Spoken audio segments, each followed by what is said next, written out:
Hey, Warwick. Hey, Nicole. How you going? I'm nervous. I was going to tell you a time traveling joke today, Ooh, I'd like to but you travel didn't through like time. it. You didn't like it. Welcome to the Tradies in Business podcast with your hosts Warwick Bidwell and Nicole Cox. Divert your phone and grab a brew as Waz and Nick unpack tips, tales, secrets and stuff-ups from guests both inside and outside your trade, helping educate and inspire you to break the cycle of gut-busting and money stress and create a true trade business. You've lost me. Didn't land with you at all. No. Well, obviously, I went. I Realised you didn't like it. I just travelled through time and I got it. Would you like to go back and re-record this? I want to go back in time and be smarter and funnier. Yeah, And maybe less grey. I'll go back to telling you the jokes before we press record. My brain was going somewhere else then. Clearly. Oh, dear. All right. You think we'd be pretty good at this joke thing? We're definitely not going to be joining the Sydney Comedy Festival or anything anytime soon, Coxie. I'll take one for the team and say it must have been my delivery. All right. So we have a guest today who fortunately has not hung up instantly at the sound of that. Brad Young, welcome to the podcast, mate. Thank you. Thank you. Good to be here. I'm almost not sure I believe you, actually. It's, No. if you could, actually, a question, mate. Through time again, maybe. If you could travel through time, where in time would you like to travel to, mate? Oh, good question. That's a good one. Backwards somewhere. I wouldn't go forwards. I think it's too scary going forwards. And what's going to happen with computers and AI and people taking over the world? Computers taking over. Yeah. Probably the 60s. In The 60s. Yeah, no. sort of 60s or 70s, and the beach, Californian beach lifestyle sort of thing, something like that. That'd be nice. Cracking cars in the 60s. Malibu surfboards, plenty of, That's it. anyway. Yeah. But anything. Plenty of whatever you want in the 60s. Exactly. Anything goes. Yeah. Nice, mate. Nice. Fun. Now, Brad, you are a tradie. Not a time traveller. Yeah, no, and I'm not a comedian. So, and your business is the Grout Guy. It is? Yep. And you clearly like mould and soap scum and gunge and stuff. Gunned. Mate, it's funny you say that straight away. Like, it's one of the really cool things was actually getting it all off. And Yeah. going, like it's because it's, it's sort of like tiling background. Well, I was never a tile. I just fell into regrouting, but most of the guys are tiling backgrounds. So they're sort of like close to finishing trades, but they're not quite, they're there, but not really. And the job satisfaction, it is there, absolutely. Like, you go in and there's a blank canvas, and you lay a floor or a bathroom or a feature wall or something, and it comes out pretty nice. But if you go into someone's house they've been living in for however long, and it's mouldy and gross and whatever else, and then 4 or 5 hours later you come out and it looks like it was when it was just done. That's cool. That Like time travel, mate. it is nearly. So you are a time traveller. Anyway, You're taking bathrooms back to the 60s. Absolutely. Hopefully not with the tile colour choices, though. Not back. Well, they're coming back, I think. yeah, you're right. Crazy colours and patterns and all sorts. So Paisley shower tiles. yeah, It's a vibe. Nice. wait and see. But All right. So, Brad, let our listeners know, mate. What's your Back to the Future bio sound like? How did all this start out for you, and how did you come to be scratching mould out of people's tiles? it's so going through school, I was playing ice hockey. Ended up in Canada in year 11 or grade 11. Wow. And played a little bit over there for a while. Came home and enrolled in TAFE to be a draftsman for 3 days. Literally 3 days. Like, I lasted 3 days. I couldn't listen to anyone because I sort of got it. Like, I'd left, but anyway. I'd had a job in between there in a bottle, and that was actually a lot of fun. It was a bit of a rough neighbourhood in a bottle at 17. You see a lot. It's Oh, yeah. Friday, Saturday. I shouldn't say Friday, Saturday. It was every night at that Yeah. in suburb, but yeah, that was sort of cool. And then ended up, it was a family friend. He was just regrouting showers, and he was called the Shower Man. He had previously built it up to 7 or 8 vans, and then he was pretty old actually. Well, he's no longer with us, unfortunately, but he was 70 odd, I think, when I was working with him. Wow. And yeah, he just potted around. He really wasn't going after, he didn't want to break any records of how many jobs he could get done or anything like that. So I sort of learned it off him and learned it at a slowish pace, I guess. It wasn't wasn't too quick. He offered me, he had phone fax numbers back then. Oh, back in the day. Work orders coming through by faxes. I'm sure there's a lot of listeners out there, the same boat. Like you're sitting next to the fax machine and it's making its stupid noise, and out comes the work order. So that I bought one of those phone fax numbers off him because he'd moved from the northern suburbs in Perth to the southern suburbs. So I bought the northern number off him, and that's where the Grout Guy was born. So I was 17, as I said before, and then mucked around with it for at least 7 or 8 years, really. Like it was just me and a mate or two every now and then when I got a big job to help me out, and like it wasn't professional. It wasn't anything. Like it was a bunky old Ford long reach ute with the driver's door was falling off it, like the weld's falling through, and it's just anyway, it was a bit of a disaster, really. But bit of persistence, and it was 2015 or 16, and then we rebranded. We got 2 personal loans out, one, and then I decided to buy a boat with one of them. And super that's fun along the way, I guess. That's all I'll say about that. You still have the boat, Brad? I'm on the 4th boat there. I like my boats, but that was it was a bit of fun back then. And yeah, as I say, rebranded, got the logo and the colours that we've got now. And yeah, just that's when we got serious. And fast forward 6.5 or 7 years, I guess now. We had 2 or 3 staff then. We got about 100 now. 4 states, trying to make money. Every now and then that works, and every now and then it doesn't work. But the consistency is the big one. Like we went to a point a few years ago before we sort of expanded our reach where we got it really consistent, I guess, and that was cool. Sort of every quarter I could tell you what we were going to make every quarter. It was simple. We had a backlog. We didn't have to advertise. It was just easy. But it was only so big. So, and then we were like, right, how do we make this thing bigger and better and whatever else? So, couple of business coaches and in between, and balls to the wall and just go for it. So, and sort of where we are now. A few systems that broken in the meantime, and we tried to fix them, and I think we got something that's almost working now. So, I don't know if that was a quick bio, but that's the work bio anyway. Wife, 3 kids, another one on the way, or 3 boys, another boy on the way. Your wife's a lucky lady. Yeah, boys everywhere. So 2 cats that are boys. Mother-in-law's currently living with us. Her mother-in-law, my mother, living with us. Fine. Wow, that's a hell of a transition from a kid who, am I reading between the lines, didn't finish school? Didn't finish school, no. Went the head of a company with 100 team members, doing grouts. Yeah, pretty incredible. It's just grout. I just around the office. If someone's pissed off, I'm just like, it's just grout showers. Yeah. Like if a customer's pissed off, I'm like, we're just grouting your shower. It's not the end of the world. We use a grinder in between tiles, and every now and then, we're going to hit tiles, and we've got to replace tiles or replace a bloody bathroom every now and then, or whatever. Right? Happens. And I get it. People are going to be pissed. They're going to be fucking hell up. Don't ruin my bathroom. We'll fix it. Just we can't fix it in 4 hours though. No. See, that was their initial expectation. You got to manage those expectations pretty quickly then. And, no one's bloody injured or going to die or anything. It's just It's just crap.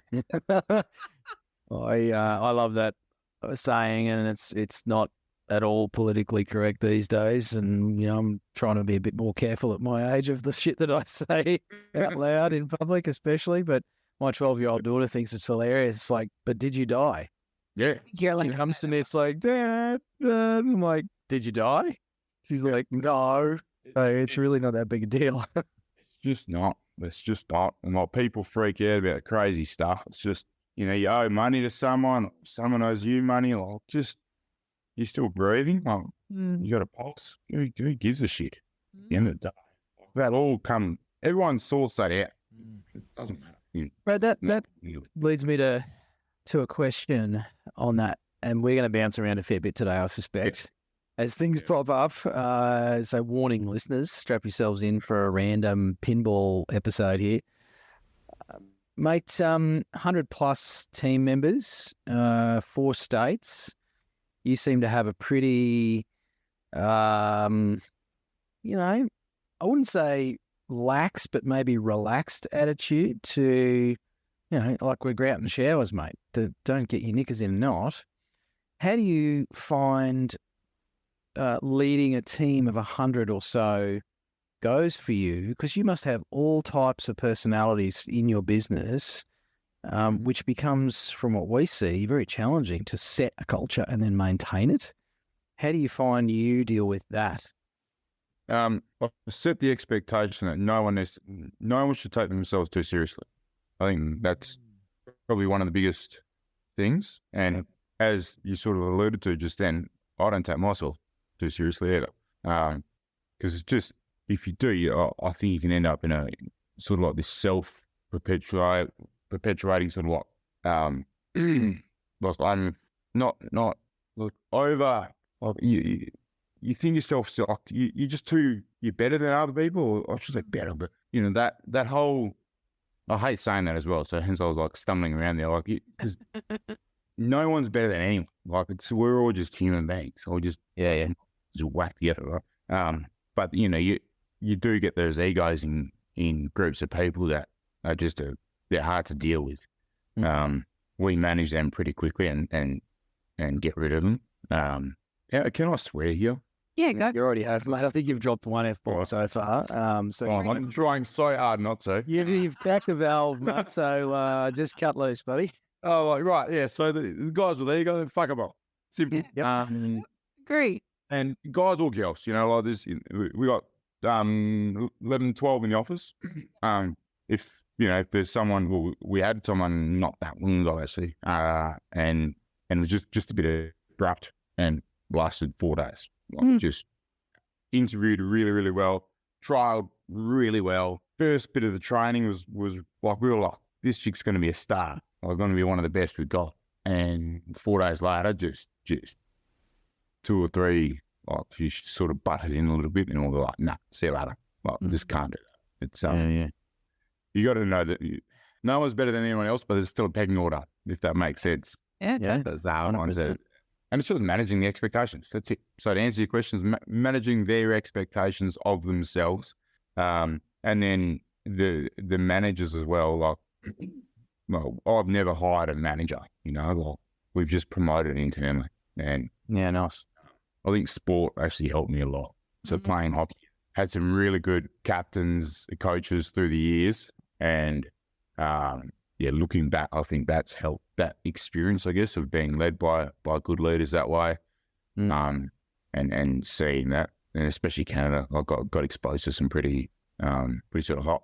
I was there, like there was an NHL lockout, like there was a pay dispute in 04, 05, and that's when I was there, and the place I lived in Canada was like sort of like big holiday town. So a lot of them lived there, or got houses there, like the NHLers. So then we're sort of hanging out with them at the gym, and it was cool because you got exposed to that at such a young age. So which only happened.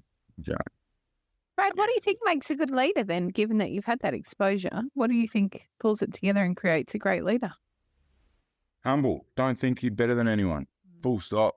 I couldn't say that more definitely. If someone thinks of last week, wasn't last week I was in Sydney, but I was just doing quotes to the boys. So like, I literally rock up. I was sitting at Macca's one morning in Military Road in Mosman, if anyone knows that. So flew in Wednesday night, stayed at the hotel at the airport, got an Uber over to Macca's, called the salesman that lives in Neutral Bay, and I'm like, "Oh, he picked me up at Macca's," and he didn't know I was there.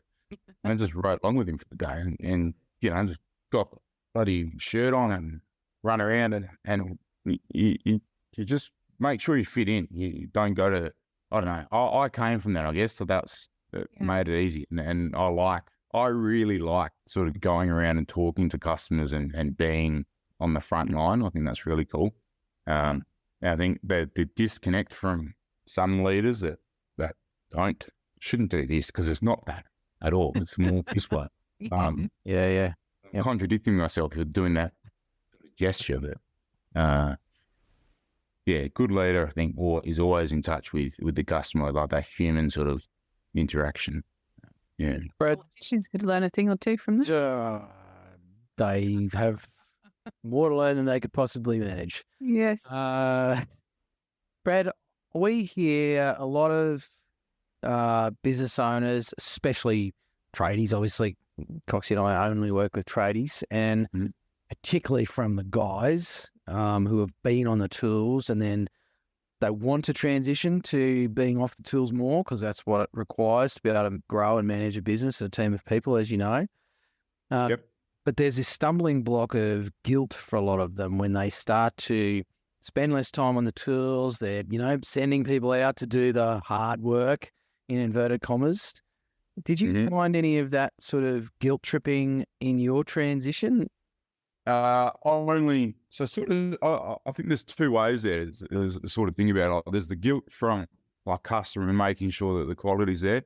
And then there's the guilt of like, I'm sending someone to go do the work that I could do, and then that's money I'm giving them, and I could be taking that to give to my family, and whatever. There's I think there's sort of two brackets here. The first one with the customers and quality, cool. I get that. It's a hard one to manage, but then like I hate to. I'm going to admit it, but anyway, when I hired guys that were better than me at the job, I was like, why would I ever go? Yeah. So they were quicker. They were better. There's always things that they're working for me at that point. So like, they might not clean up quite as well. That's part of the job. Don't get me wrong. But if they're doing the job in 20% less time, that's just as good or even better than what I would have done. Then they can clean up for the 10 minutes, and that's just a bit of slapping around a little bit. Or spending time with them on the tools, so which is fun in my eyes. And then the second one, which is harder, is you take a pay cut between being on the tools and then getting to a point when you're off the tools and you don't have to go on. Well, if you're like, for me, I was on the tools and I had 5 others, I think, so there was 6 of us on the tools at one point. And then we wouldn't have made the same money, like me and the wife, till we had 10, probably. So we had to make up that gap of me being off the tools. And then even then, like, I would still go do a job. Did I have to? No, I don't know. I was really slow transitioning from being on, like, I shouldn't say slow, like I sort of made the cut where I was like, nah, I'm not going to do any more work. Yep. But I always had stuff, like I had a Hilux for donkey's years, and always had stuff in it. Always had all the grouts and the silicons, whatever. And I always used to, it was a mess when I went forward driving, because I just bounced around in my head. I sunk a Hilux actually with grout in it, which was, that was an older Hilux. So it was, anyway, different story, but. They're not actually unbreakable. We have to write a complaint letter to Toyota about it. No, we got to work it again. No, we got to work it again. So yeah, nearly unbreakable. It did have a death knock when I sold it. I sold it for $1,000. Someone had to put in their engine in it, but anyway. Dad, what made you slow? You said you were slow to transition. Because I kept wanting to go back, like that guilt factor. I think it was the guilt of the money. So everyone's done a cashier too. You probably shouldn't promote it too much, or whatever. But there's any of the cashiers I just go to. Yeah. Why not? Because I don't have to pay anyone. You don't. It's like you're just doing it for your mate at that point. The money never touches the business. Whereas if you got to pay someone to go do that cashier, that's sort of not on in my eyes. So then it's got to go through the books. So Maybe that a little bit in the beginning.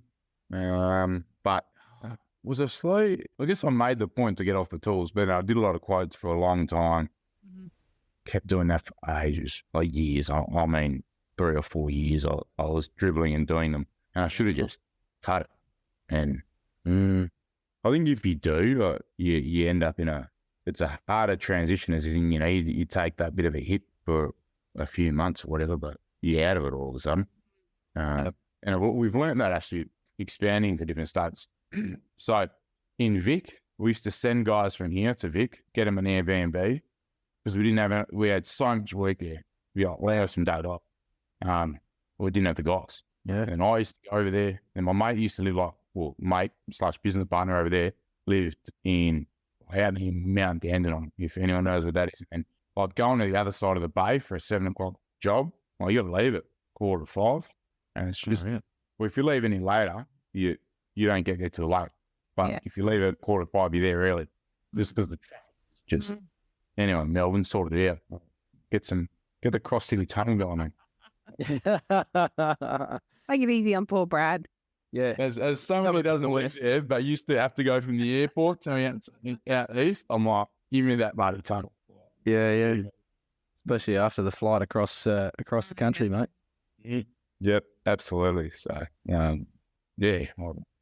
So Melbourne, we were doing that a lot and going back and forth to do the work and get on the tools and this. Not that I was on the tools here, but we're going over there and working a bit.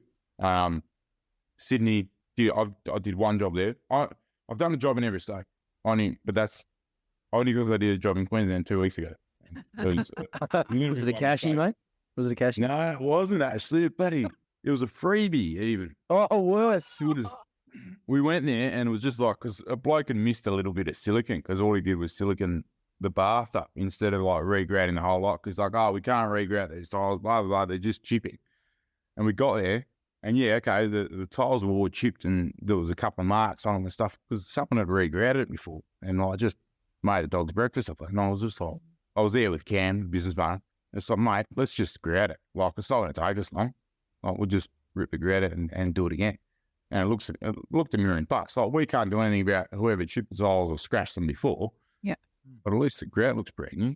So, and they were going to sell the house anyway. So they just need to tart it up and make it look good. So, anyway. I love what. But yeah, Sydney, Queensland, haven't really done any jobs and it's worked a lot better. We got to a point where we've got like 10, 15 guys there in each state and going well. Versus, in 12 months, 18 months sort of thing.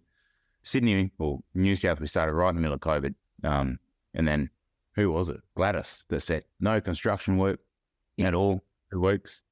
Yeah, I'm sure plenty of guys in Sydney that were just like, anyway, that was just shit for a while. For a young business and we were spending money on advertising. As soon as you commit to advertising, you can push it out, absolutely. You can negotiate. Everything's a negotiation, isn't it? So we did a little bit of that, but we had the money there and committed to spend, so we had to spend it, which is fine because you end up with a brand name in the city, and it's obviously the biggest city we got. So it's an investment for the future.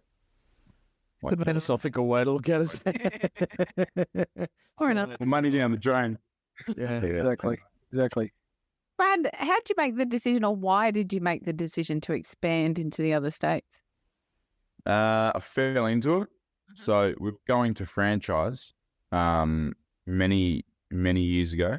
The franchise model required us to put our prices up sort of 35, 40%, not immediately, for us to make any money. And I didn't want to do that. So we didn't. And it was one of my best mates. He was like, he's from Melbourne. He's like, hey, I'll buy the Victorian master franchise off you. Like he was like, yeah, I'm in. He Rio for 10 or 12 years or something, and just had a gut full of being away every other week. And so I had to break it to him that we weren't going to franchise, and he just didn't accept that he wasn't going to be part of the business, to be honest. So we came up with we've got like a licensing model now. So he owns nearly half of it, not quite. I'm selfish enough that I've kept control of it. But yes, he's now Melbourne, and Victoria and Queensland, sorry. And it's brother-in-law that's in New South. But New South was actually a business coach that sort of went south. She wanted to be involved. And then, yeah, obviously for one thing or another didn't work out. But, New South's been a tricky one. But the others, that's how it sort of came about. It was a mate who wanted to be involved. He's obviously we were making a buck or two out of it. And I was home every night. He was making good money up in the mines, but just, he was FIFO at Melbourne for a long time. So he'd stay at our house, day in, day out. Like a fly in day, fly out day sort of thing. Yeah. And then he was Rio paid for those flights for a little while to Melbourne, but then they stopped it at some point, and then he was like, nah, can't. So he was booking these flights months and months, and he became like the best, he was just such a shark at booking these flights, but it got to a point where, and that's how Melbourne came about. So, Sydney and Queensland, so, yeah.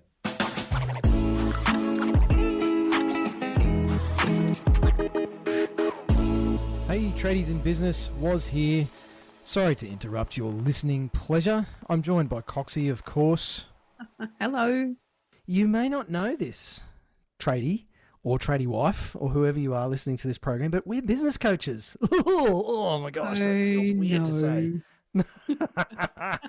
But we do actually work with people just like you to solve a bunch of problems.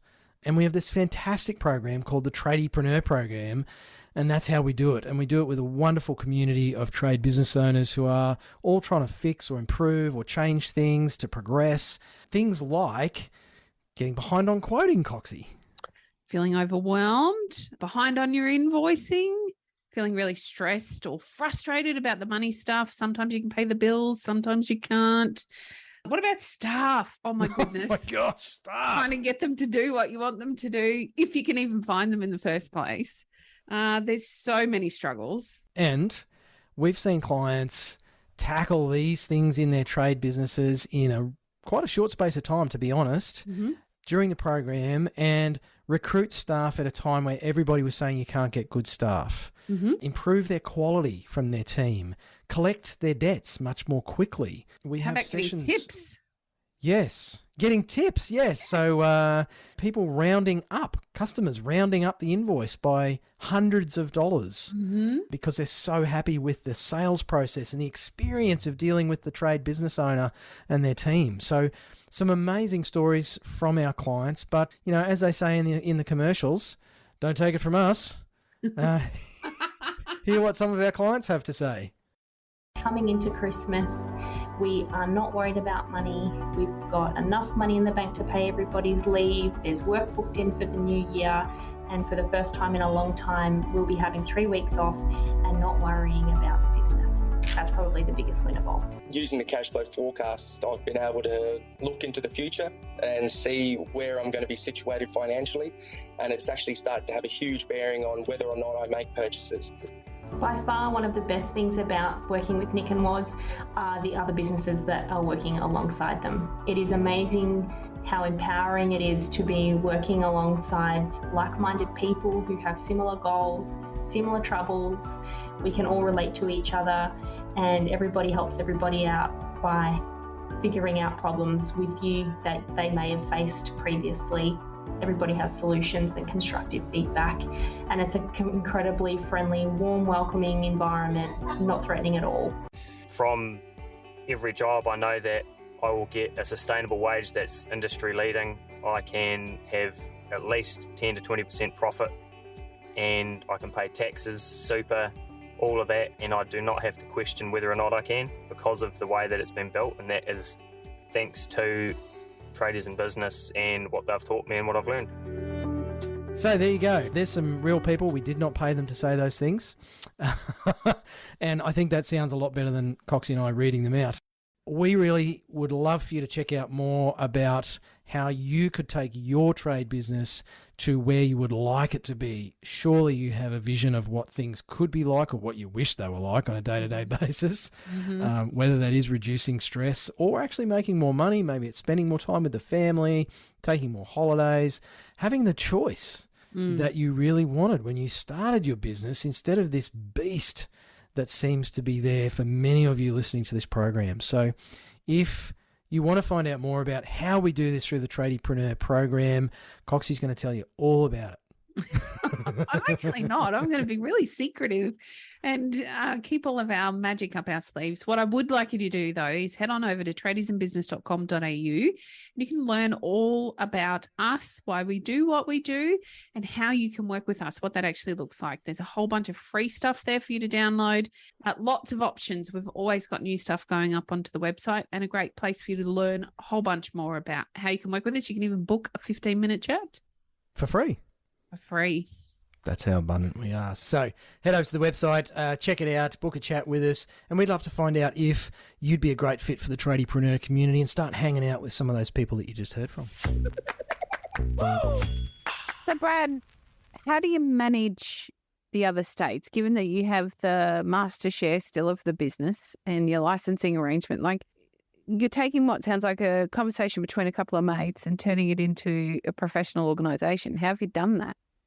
I'm going to go back a step. I met Cam at the pub at the OBH as well. Also. Just randomly one night.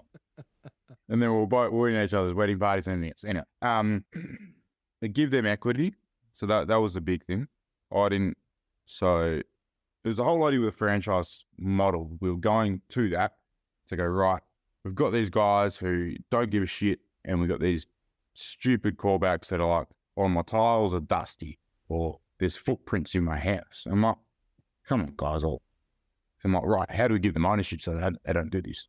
Yep. And we decided that wasn't a good idea from the franchise, obviously. We just tell them, well, we just asked them nicely, and we've got that under control a little bit better. Give them skin in the game. So obviously they had to, I set up the business in the other state. I then operate it for 6 weeks or so, operating, but not, we're trading from a tax point of view, right? But we're not operating as in we're not going out there and doing jobs, or, spending money on advertising or buying stock and getting leases for warehouses and all that sort of fun stuff. Mm-hmm. Then I sell that, the portion to them. I set that up and then they sell it to them. So then they've got that capital that they're putting in is how I expand it. Like it's their money that they're doing with this.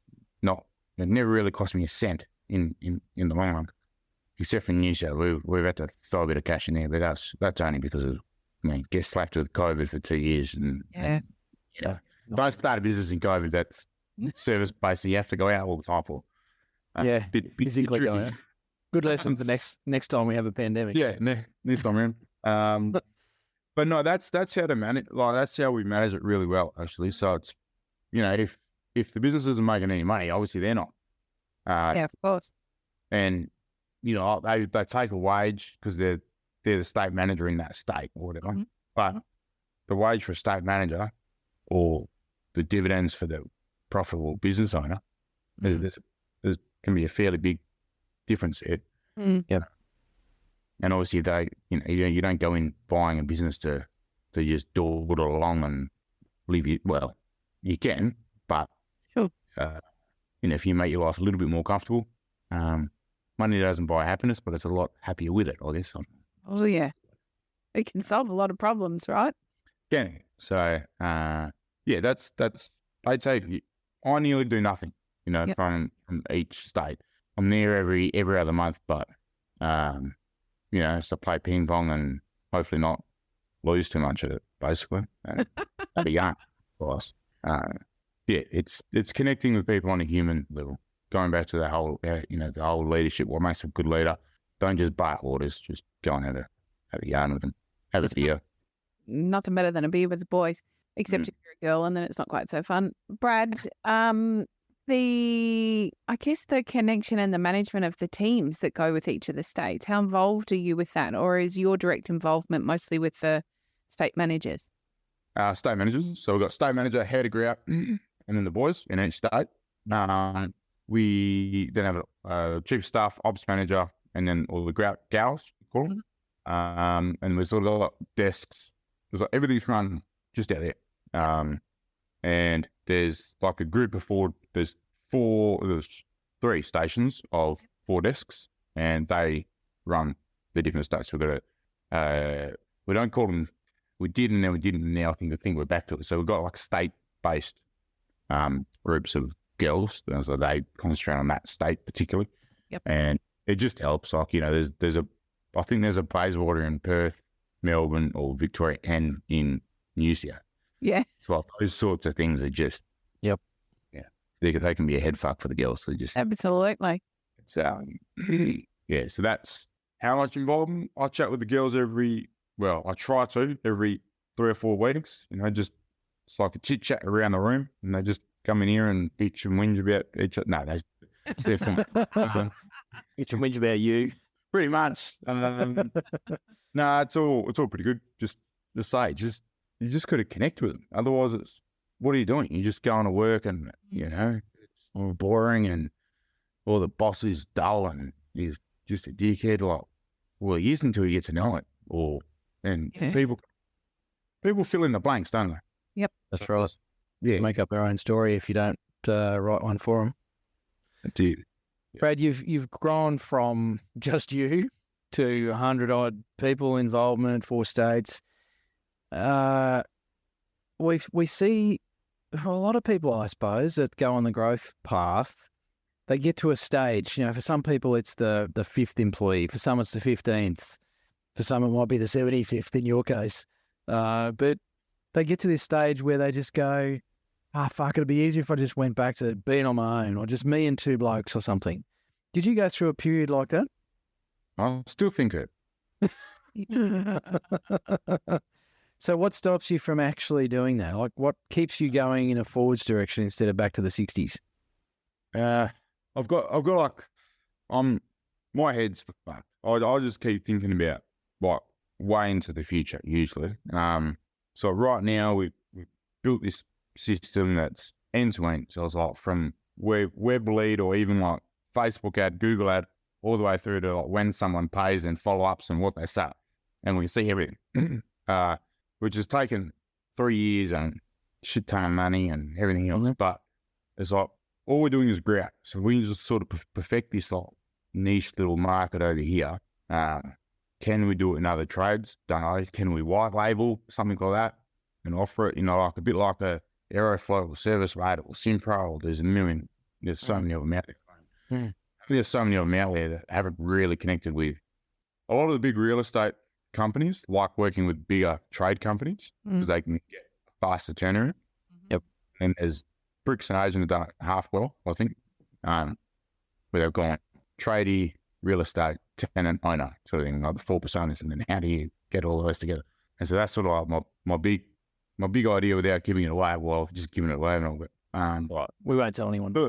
The more people that know about it, the better it is. Because I think, you know, something will happen, whether it's me or someone else, who cares? But someone needs to put all that together. Yeah. And if they can. So what keeps me going? I don't know. It's problem solving. That's what keeps me going. I like solving problems. And if I just go back to, you know, going to regrout someone's share or tile a splashback or something, like it's too easy. You've solved that problem. Yeah, I can do that. So what can't I do? Well, I don't have a business with 120 employees. I don't have a business with 150, or you know, the business out at 100 isn't as profitable as what it was at 70. How do we do that? You know, that's probably that's the big one right here. So, although we have just come out of COVID, and there's I'll give myself a little bit of a break because of that. But few external factors, mate. Yeah, a little bit. And then my accountant goes, "Oh, we couldn't have seen it coming." I'm like, "Well, at some point it was going to stop." Yeah, I'll kick myself because of that. I don't think I'll be the only person doing that. But yeah. Anyway, here's what it is. So crack on. Yeah. Brad, are you noticing? So we've just done a couple of podcast episodes about fear and how certainly on the eastern states of Australia, there's a lot of fear around recessions and whatnot. Yep. And you've got this really interesting perspective where you get to see it from almost the cross-country viewpoint of what it looks like. I'm wondering if you're seeing shifts or change on the east that you're not seeing over there in the west, or are you seeing it's all very much the same? What's the experience from your point of view? It's fairly similar. Mhm. I think there's definitely more disposable income in WA and Queensland than there is in Vic or New South. However, Vic, we've built a really good back. Like there's a pretty good backlog in Vic for us now. And when I say backlog, I think there was like 600 quotes or something that were booked in. Wow. And it's just like, obviously we churn through them pretty quick, but we'll try and get them done in a week or so. But so I guess if you're doing those numbers, like people, there's going to be enough people to say yes anyway. Yeah. Was quite, yeah, I don't know if I can comment much more than that actually. But yeah, there's definitely more cash out in WA and in Queensland for sure. We went through a stage during COVID. Didn't matter what number we set on the quote. People were just like, yep, just do it.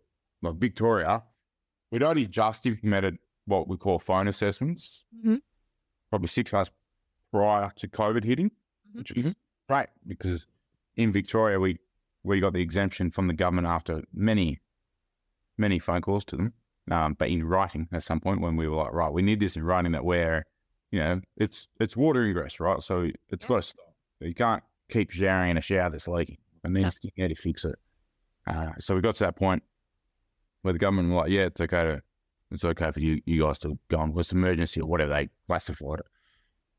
So we were just doing phone calls. So the quote guys could get through 35 in a day instead of 15. Yeah. And then all of this, like you create gaps get filled. Yep. And so we just 5 guys were just ripping through this quote every day. And it just didn't matter what we said. But people were just like, yep. And it was just a fucking cash cow for like a good one for a long time. And it still is in a way. But we just there's always system issues are fun to deal with, especially when they give someone a little bit longer for a job and it shouldn't. And then they can't get another job for the day. All of a sudden, band averages plummet. Yep. Percentages blow out, fucking what happened that month. But that's, it's, I think overall, anyway, I think it's, I don't think we're going to see it much worse than where we are now. I think it made a little bit more pain, but not too bad in my eyes. And we're a service that has to be done. It doesn't have to be done. So there were different like maintenance plumbers or sparkies, or where, if your sewer blocks, if your 3-year-old puts rocks down your inspection pipe, you need it fixed. Speaking from experience, Brad. Archie, my 3-year-old, if you're listening, stop planting rocks down the bloody sewer pipe. Anyway, it's a nightmare. It's 4 meters deep. It's been there for 2 weeks. We've had 4 plumbers out. They can't get it out. A robotic cutter. Someone suggested that, but then the water corp that won't work. So well, we're very reluctant. Anyway, what a nightmare, Brad. But you have to do it, right? Yeah. So they've got to go over the barrel. You've got to pave it. You've got to get it done. Whereas if it's a leaking shower, it's wetting the wall a bit, or it's a little bit of damage there. Over east where everything's timber, it's worse. Obviously, like it's more urgent, I guess. Over here where everything's slab and brick. It's not. It needs to be done still, but it's just not as urgent as I say. So, we've got this. I keep telling everyone, we're slowly getting busier. I've got this. There's a stage called quote approval. So it's when the quote's been sent to the customer, but they haven't accepted it or they haven't said no. And that quote approval stage is the highest it's ever been. It's quite interesting. Or there's the highest count. We've ever had. A lot of potential in that list, though, isn't there? There's a lot. Hit the list. There's plenty of people who say that. So we don't want to get it. Yeah. But for someone who could appear quite relaxed and casual, you actually have a brilliant grasp on some of the real essentials, clearly, because otherwise you wouldn't have a business the size that you do.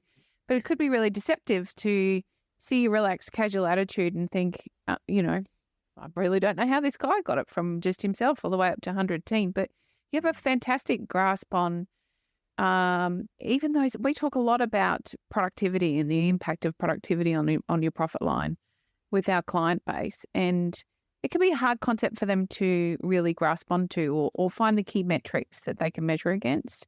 Whereas you seem to have, you're certainly languaging it really clearly as you discussed through some of those things today. I presume you didn't know that when you were 17. That's something you've had to learn over time. How did you learn it? Question. No. My family always had a business. Well, they were farming and then in the airline industry.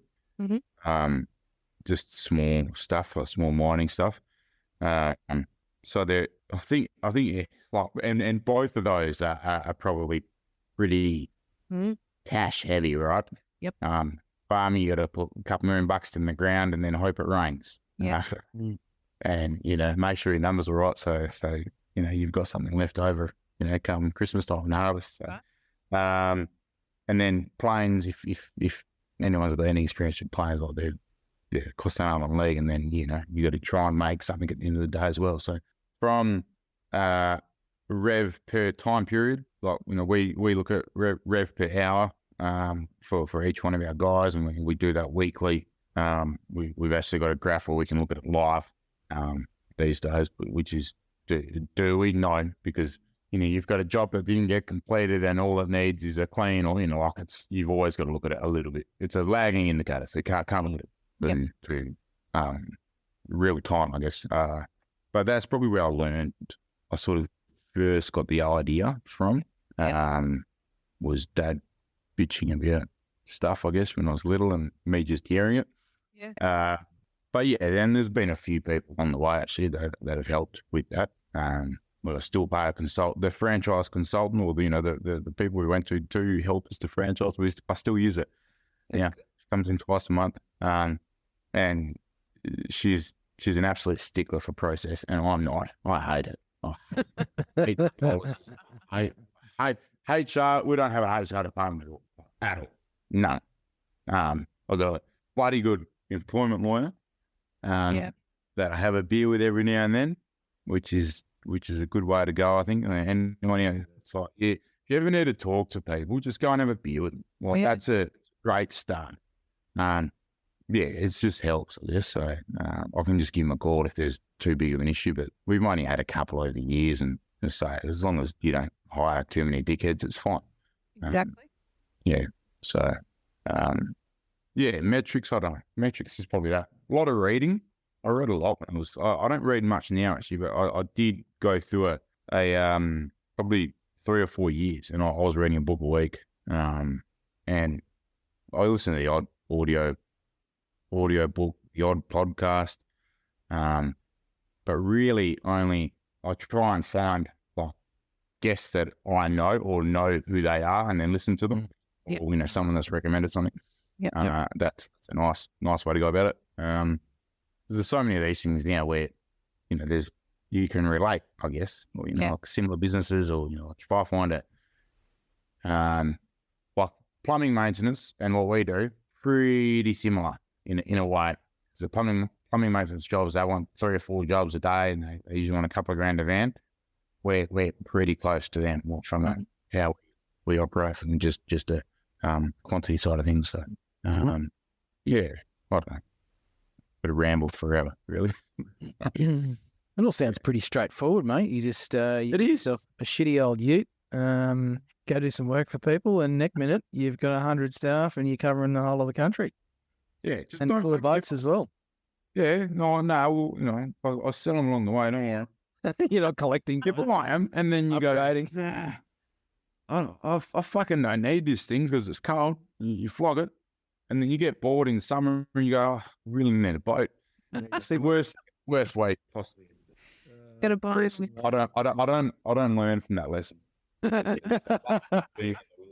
Someone should start a podcast about 10 reasons why you shouldn't buy a boat or something. Yeah. And then all they'll do is talk about 10 reasons why you should buy a boat. Yeah. Brad, I really want to ask you this question. It's a question I've been asking for many, many years on this podcast. If you had 1,000 trade business owners in a room, I'll make it a little more specific. 1,000 trade business owners in a room, what's one piece of advice you would like to leave them with? if someone really gives you the shits, don't worry about it and don't give up because of it. Nice, mate. I like that. I don't mind it either. I don't think we've ever had advice like that before. Haven't heard that one before, mate. That's good. Too many people give up. That's Yeah. what I'd say. Yeah. Too many people, fuck this, I'm just going to do the job. Yep. And well, I reckon 3/4 of the guys we employ have been self-employed before. Wow. Wow, hey. And I get it. You know, like you work, you get a tax bill and you're like, fuck this. Yeah. I get it. Well, Mhm. payroll tax coming up. I get it. It's the day after my birthday. Nice. Happy birthday, mate. Yeah, no shit, eh? So about every year that it's about Christmas time, I call the accountant. I'm like, right, what's the estimate? Because we've got to start saving. We've got to start saving to pay a tax for yourself. You're just such a good citizen, Brad, that you're helping prop up the Australian economy You are. Yeah, right. all by yourself, mate. You should feel better about that, mate. Maybe you should name your next boat ATO or something. Yeah. Well, there's that Instagram channel, Fuck the Tax Man. It's all about guys going fishing. I like it. I think you just got all of our listeners over there immediately. Yeah. We should get them on the podcast next. Yes. Yeah, maybe I should have hit them up first. No, I need to Few tips for you. Mate, before we let you go, because I'm sure you got lots to do with 100 people to keep in line, mate. And 3 boys. Or maybe a couple of quick cashies. Yeah. What's next for you and the Grout Guy? Get a stable, number one. We're close to that. We're out. So we want to do that. Maybe it is a recession-proof business. I know it is. We've had close calls before, so we'll manage that. What's next? I don't know. Watch this space. There's a few business names that we've got that some are software.